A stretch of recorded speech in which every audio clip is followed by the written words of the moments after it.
सेनेच्या माध्यमातून महाराष्ट्र वाहतूक सेनेचे जिल्हाध्यक्ष जितेंद्र पाटील आणि शिरपूर फर्स्ट यांच्या माध्यमातून आज एक निवेदन या ठिकाणी टोल प्रशासनाला देण्यात आलेलं आहे।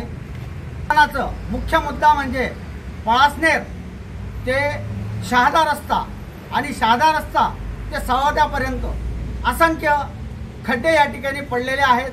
खड्डे अतिशय जीवघेणे आहेत। या ठिकाणी वारंवार या खड्ड्यांमुळे अपघात होत असतात, अनेकांना प्राण गमवावे लागलेले आहेत आणि जुजबी पद्धतीने या टोल प्रशासन लोकांकडून टोल वसूल करत असतो, परंतु त्या रस्त्याच्या दुरुस्तीचं दायित्व देखील त्यांचं आहे, परंतु त्यांनी वेळेत हे खड्डे बुजवले नाही, रस्ता दुरुस्त केलेला नाही आणि याच्यामुळे लोकांचा या ठिकाणी नाहक बळी जात आहे आणि याला जबाबदार देखील हे टोल प्रशासनच आहे। आणि येणाऱ्या 10 दिवसाच्या आत जर रस्त्याची दुरुस्ती झाली नाही तर येणाऱ्या 10 दिवसाच्या नंतर शिवसेना स्टाईलने या ठिकाणी आंदोलन करण्यात येईल, रस्ता रोको करण्यात येईल आणि याची सर्वस्व जबाबदारी ही टोल प्रशासनाची असेल, जबाबदार अधिकाऱ्यांची असेल।